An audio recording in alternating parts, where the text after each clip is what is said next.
और कच्चा चिट्ठा में बात फिर रूस यूक्रेन जंग की। पुतिन के पास टैंकों का टोटा पड़ गया है और पुतिन 75 साल बूढ़े टैंकों को यूक्रेन में भेजने के लिए अब मजबूर हो गए हैं और रूस के 1500 ऐसे टैंक हैं जो जंग खा रहे हैं और उन्हें अब यूक्रेन रवाना किया जा रहा है। जंग के मैदान में रूस को जिस तरह से अब हथियारों की कमी का नुकसान झेलना पड़ रहा है, ऐसे में उसकी चुनौतियां बढ़ती जा रही हैं और उसे देखते हुए बुजुर्ग टैंकों की तैनाती अब बहुत बड़ी मुसीबत बन सकती है।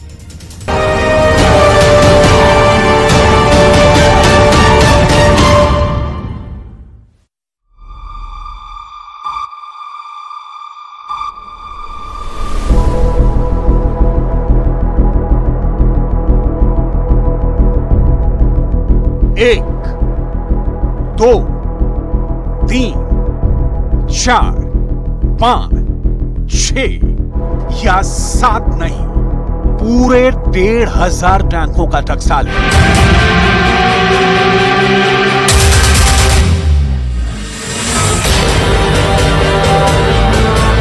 दुनिया में शायद ही कहीं 1500 टैंकों को एक जगह इस कदर इकट्ठा किया होगा। इन टैंकों की कहानी इतनी दिलचस्प है कि आप सुनेंगे तो दंग रह जाएंगे। लेकिन इसकी डिटेल आपको आगे बताएंगे। पहले एक एक कर वायरल हो रही इन तस्वीरों को देख लीजिए, क्योंकि इन तस्वीरों को देखने के बाद ज़ेलेंस्की बहुत खुश है। यूक्रेन की सेना ने रूस के इन टैंकों की तस्वीर सामने आने के बाद मूवमेंट तेज कर दी है।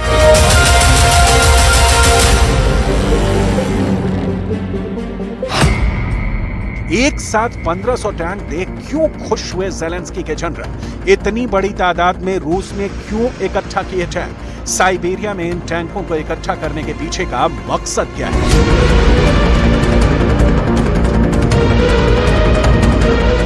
सिर्फ इन 3 सवालों का जवाब जानने के लिए इन टैंकों की हिस्ट्री, जियोग्राफी और बायोलॉजी की डिटेल समझनी होगी। पश्चिमी मीडिया में छपी रिपोर्ट के मुताबिक ये टैंक साइबेरिया के ओपन एयर डिपो से यूक्रेन के युद्ध मैदान की ओर रवाना किए जा रहे हैं। लेकिन टैंकों की ये रूटीन रवानगी नहीं है, क्योंकि ये टैंक सामान्य नहीं बल्कि बेहद असामान्य है। जी, बेहद असामान्य, क्योंकि ये टैंक डिपो में अब तक जंग खा रहे थे। रूस ने इन्हें एक तरह से त्याग दिया था, क्योंकि ये बहुत पुराने हैं। इनका मॉडल, इनके अटैक का तरीका काफी पुराना हो चुका है।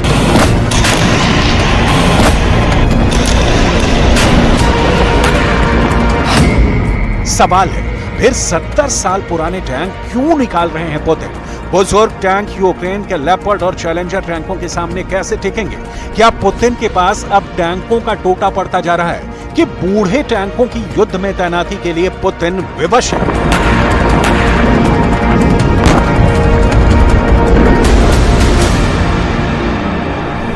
इन सवालों का जवाब एक एक कर आपको उसकी डिटेल के साथ दिखाएंगे। शुरुआत इन टैंकों की ताकत और इनके इतिहास और वर्तमान से। 1570 टैंकों की जो तस्वीर आपकी स्क्रीन पर है, उन टैंकों में शामिल है T-62, T-55 और T-54 मॉडल।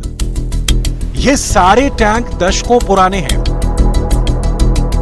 और अपनी आखिरी घड़ियां गिन रहे थे कि डिपो के जनरल को इन टैंकों को जवान बनाकर मैदान में पहुंचाने का हुक्म हुआ और अब ये विश्राम मुद्रा में खड़े टैंक एक्शन में आने वाले हैं। सवाल है कि ये बूढ़े टैंक क्या कर पाएंगे जंग के मैदान में?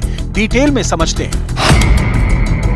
रूस का पहला T-62 टैंक साल 1961 में सेना में शामिल हुआ था। इस टैंक में छोटा मगर बेहद कारगर इंजन लगाया गया है, जो रूस को पहले भी कई फ्रंट पर जीत हासिल करवा चुका है।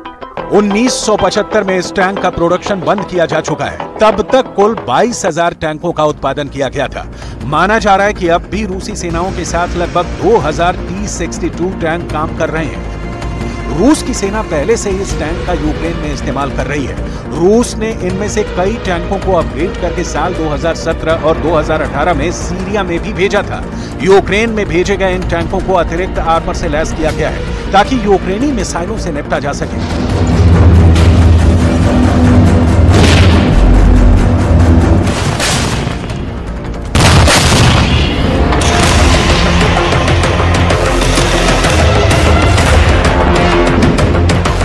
T-62 की मेंटेनेंस कॉस्ट बेहद कम होती है, जो रूस के लिए फायदे की बात है।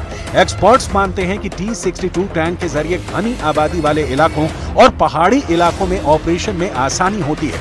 यही कारण है कि T-62 टैंकों को पुतिन ने पिछले ही साल यूक्रेन की लड़ाई में उतार दिया और अगले साल यानी 2023 के मैदान में भेजने के लिए 800 T-62 टैंकों को अपग्रेड करने का हुक्म दिया, क्योंकि पुतिन के टैंकों को ज़ेलेंस्की ने मिट्टी में मिला दिया। यहां तक कि रूस के कुछ टैंकों को उनसे छीन लिया और अब उनका इस्तेमाल रूस के खिलाफ कर रहा है।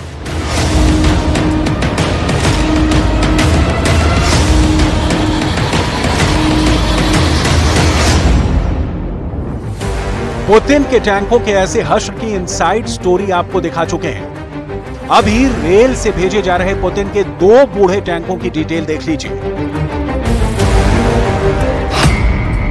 T-55 टैंक, P-54 और T-55 टैंक द्वितीय विश्व युद्ध के बाद के वर्षों में पेश किए गए सोवियत मुख्य युद्ध टैंकों की एक श्रृंखला है। पहला T-54 प्रोटोटाइप 1945 के अंत तक निज़्नी टैगल में पूरा हो गया था। 1950 के दशक के अंत से T-54 अंततः सोवियत सेना की बख्तरबंद इकाइयों वार्सो संधि देशों की सेनाओं के लिए मुख्य टैंक बन गया।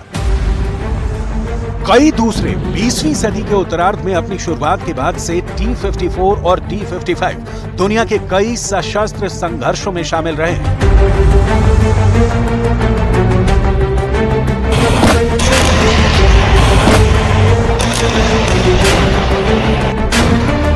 T-54 और T-55 टैंक रूस ने सेकेंड वर्ल्ड वॉर के दौरान लॉन्च किया था। पहला T-54 प्रोटोटाइप 1945 के अंत तक तैयार हो गया था। इसके बाद इन टैंकों में कई बार अपग्रेडेशन का काम हुआ। 1950 के दशक के अंत तक ये टैंक सोवियत सेना के लिए मुख्य युद्धक टैंक बन गया।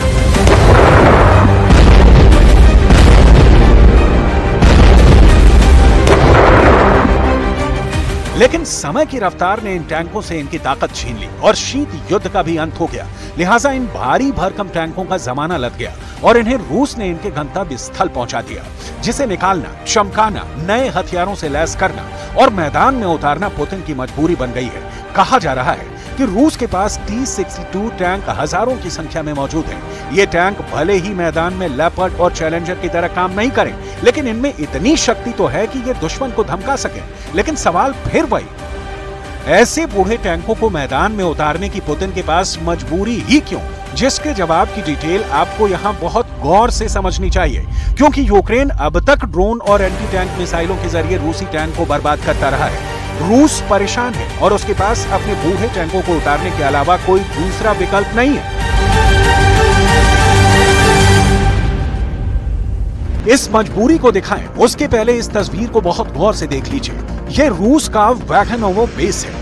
यहाँ टैंकों को रखने की जगह को देखिए। सैटेलाइट तस्वीरें बता रही हैं कि ये करीब करीब खाली हो चुका है। ये वही टैंक हैं जो यूक्रेन गए और वहीं दफन हो गए। रूस के पास दुनिया में सबसे ज्यादा टैंकों की संख्या है, लेकिन जिस तरह से यूक्रेन के मैदान में इन टैंकों की तबाही की कहानी लिखी जा रही है, रूस के पास हजारों टैंक तो हैं, लेकिन अब तक ज़ेलेंस्की हजारों को तबाह भी कर चुके हैं। डिटेल देखिए।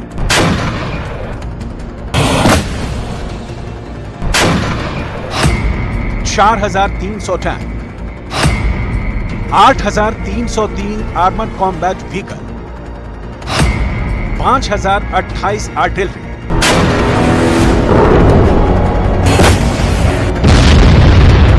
वैगनोव बेस के बारे में कहा जाता है कि रूस अब तक 60% टैंक यहां से यूक्रेन के लिए रवाना कर चुका है।